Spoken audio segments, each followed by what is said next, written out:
안녕하세요 여러분. 종교와 사상으로 읽는 한국문화 수업을 맡은 이효진입니다. 오늘은 신선에 대해 이야기를 나눠볼까요? 앞에서 살펴봤듯이 시대가 지남에 따라 숭배되는 최고신은 바뀌어 왔는데요. 5세기 무렵에는 노자가 신격화된 태상노군이, 6세기 무렵에는 천지개벽 이전부터 존재한 최초의 신 원시천존이, 그리고 10세기 초에는 북성의 진종황제가 신봉한 옥황상제가 최고신 자리를 차지하게 됩니다. 이들을 포함하여 태양과 달, 계절, 별, 대지 등 자연물을 주재하는 천재들을 존신이라고 합니다. 그리고 민간 신앙의 신들은 속신이라고 하는데요.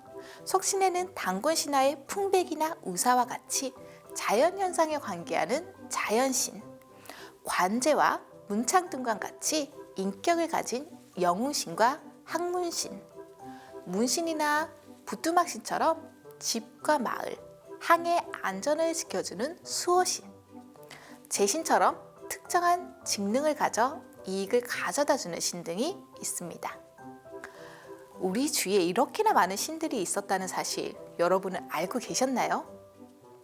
그리고 마지막으로 신선들이 있습니다. 원래 신선은 신인과 선인이 합해진 용어입니다. 신인은 태어나면서부터 신적인 능력을 지닌 신과 같은 존재고, 선인은 평범한 사람이 수련이나 기연을 통해 초월적인 능력을 얻게 된 존재인데요. 선이라는 글자를 살펴보면 사람을 뜻하는 글자와 산을 뜻하는 글자가 합해진 글자로 산에 사는 사람, 즉 우리가 생각하는 신선의 이미지를 잘 나타낸다고 할 수 있습니다. 이 신선에는 고대 신화 속 인물이 황제, 서왕모나 공자, 화타 등 실존했던 고대의 위인, 도교와 관련된 역사 속 인물 등이 있습니다. 포박자에 인용된 성경에는 신선의 등급을 하늘을 나는 천선, 하늘에 오르지 않고 명산을 유람하는 지선, 평범한 사람에게는 죽은 것으로 가장한 시해선의 세 가지가 있다고 합니다.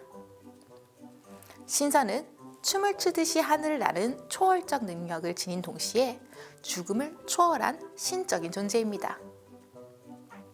불로 장생하는 신선이 되기 위해서는 오곡을 끊는 벽곡과 특수한 약석을 섭취하는 식이요법을 하여 여러 가지 방술에 힘쓰며 선행을 쌓아야 한다고 합니다.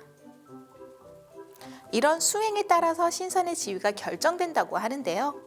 당송 이후에는 민간에서 유행한 8신선이 8선이라고 불리며 인기를 끌었습니다. 원나라 이후에는 8선이 하나의 개념으로 사용되고, 8선의 길한 이미지와 신기한 이야기는 각종 민간 예술에 풍부한 소재를 제공하게 되었죠.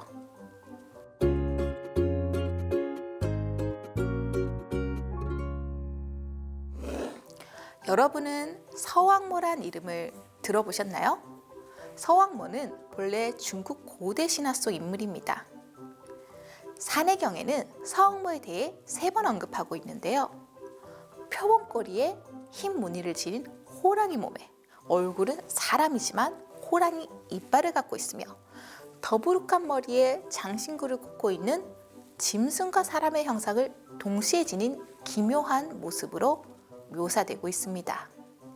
하지만 시간이 지날수록 점점 온화하고 점잖은 모습으로 변모하게 되는데요.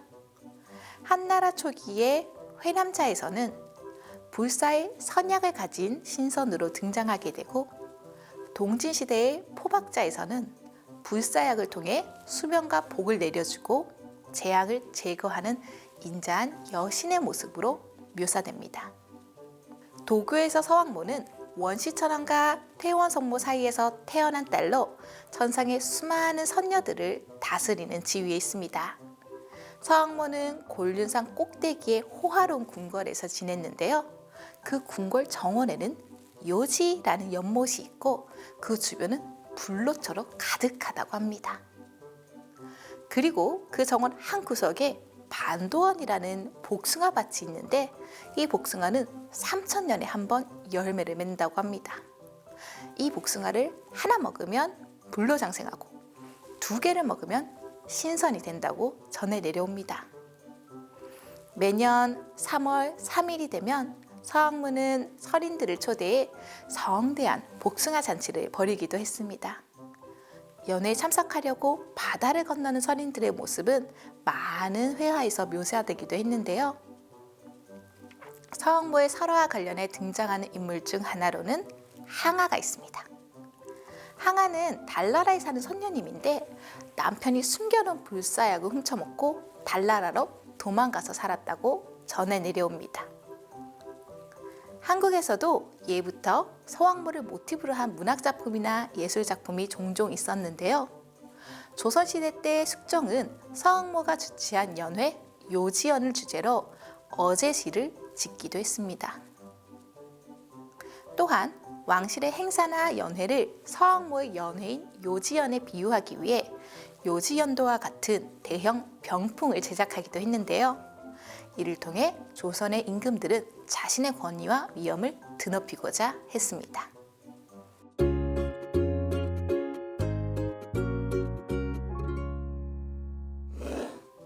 도교는 불로장생을 추구하며 몸과 마음을 수양하는 종교입니다. 때문에 현세에서의 성공 등에 대해서는 많은 이야기를 하지 않았는데요. 하지만 입신양명 역시 사람들의 근원적인 욕망이라고 할 수 있기에 이 부분을 담당하는 신선 또한 생겨나게 됩니다. 바로 시험을 치고 관리가 되는 일을 책임지는 문창제군입니다. 사기에 따르면 문창은 북두성 위쪽에 6개의 별인 문창성을 신격화한 것이라고 합니다. 문창은 그럴 문자를 써서 문운이 창성한다는 뜻인데요. 과거제도 하에서 많은 사람들이 문창성을 숭배하기 시작했고 중국 원나라 때 문창제군이라고 인격화되어 불리게 되었습니다. 김홍도의 군선도에서 오른손에 붓을 쥐고 왼손에 종이를 잡고 가는 신선이 바로 문창제군입니다. 문창제군이 문무의 문을 담당하는 신선이라면 무를 담당하는 신선으로는 관성제군을 들 수 있습니다.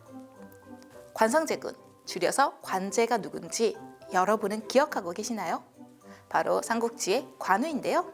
관우는 무를 모시는 사당인 무묘의 주신으로 국가적 차원의 제사를 받는 동시에 기복을 추구하는 민간 세낭의 숭배 대상으로 자리 잡게 됩니다. 우리나라에서는 신라 최치원의 신문집 개원필경에서 관우에 대한 기록이 보이긴 하지만 임진왜란과 정유재란이라는 전란을 겪으며 명나라군에 의해 무신 관우를 모시는 풍습이 들어오게 된 것을 시작으로 봅니다. 또한 임진왜란 때 민간에서는 관우의 신령이 조선을 은밀히 도왔다는 소문이 광범위하게 퍼지기도 했습니다. 이렇게 민간에서 퍼진 관제신앙은 민간신앙과 습합하여 재물신으로도 숭배되었는데요. 무속에서는 관우를 영험한 장군신으로 여겨 모시기도 합니다. 또 하나 재밌는 사실은 삼국지 연의에서 관우의 얼굴을 무르익은 대추처럼 붉다고 묘사했기 때문에 관우에 초상하는 모두 얼굴이 붉게 칠해져 있다는 점이죠.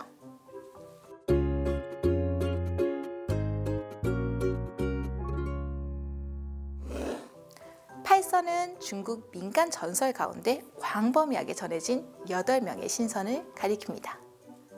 팔선의 구성원은 시대마다 달라지는데요.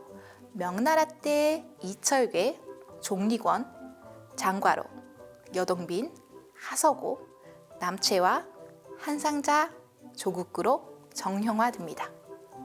이들 팔선은 살았던 시대는 모두 다르지만 각각 기이한 일화를 가지고 있습니다. 팔선은 각각 외형적인 특징이 있어 쉽게 구별되는데요. 저와 함께 살펴보실까요?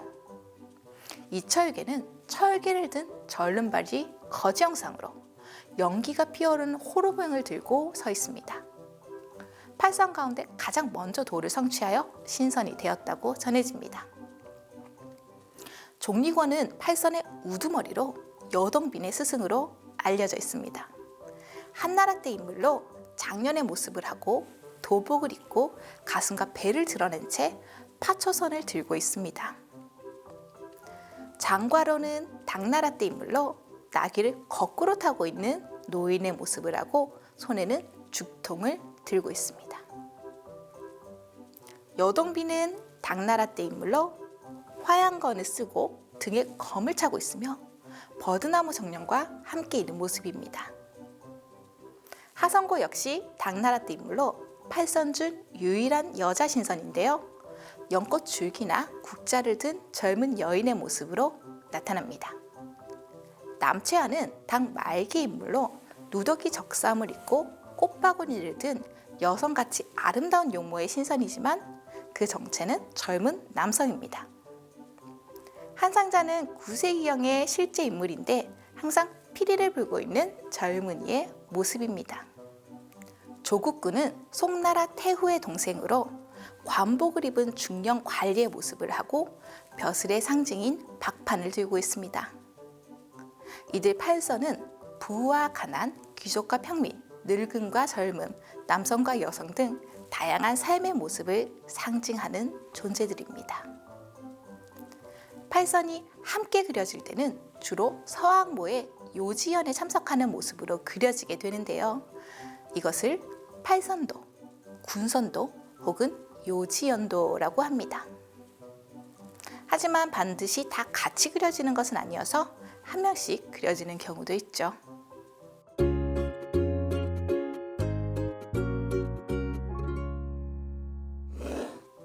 열선전에 의하면 동방삭은 한무제 때 관직에 임명되었는데요. 기이한 행동을 자주 하고 언변이 좋아 진담과 농담을 섞어 써서 어떤 생각을 하는지 알기 어려웠다고 합니다. 선제 초년엔 어지러운 세상을 피해 관사에 두건을 놓아둔 채 관직을 버리고 바람을 타고 사라지기도 했는데요. 나중에 회계라는 지역에 나타나 약을 팔았다고도 합니다.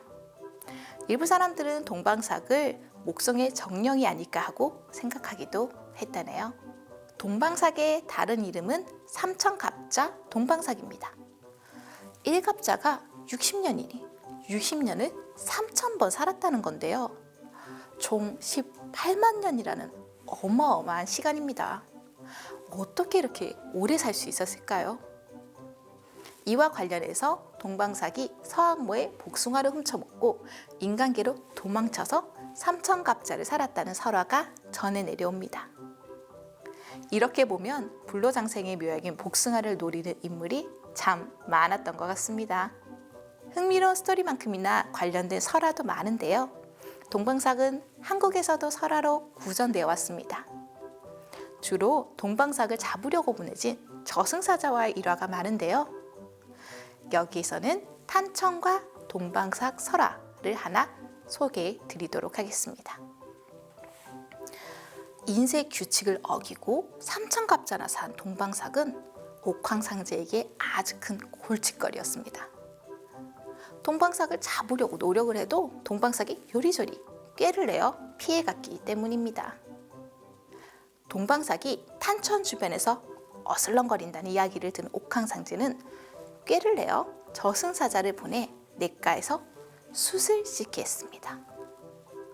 누군가 와서 무엇을 하고 있냐고 묻자 저승사자는 숯을 자꾸 씻으면 하얗게 된다고 해서 씻고 있습니다 라고 대답했습니다.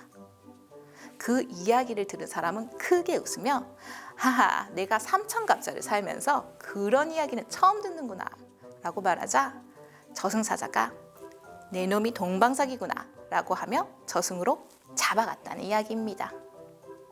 이 탄천은 서울과 경기도를 흐르는 강입니다. 지금도 송파 둘레길에 가면 이 설화가 그림으로 그려져 있으니 한번 둘러보는 건 어떠실까요? 감사합니다.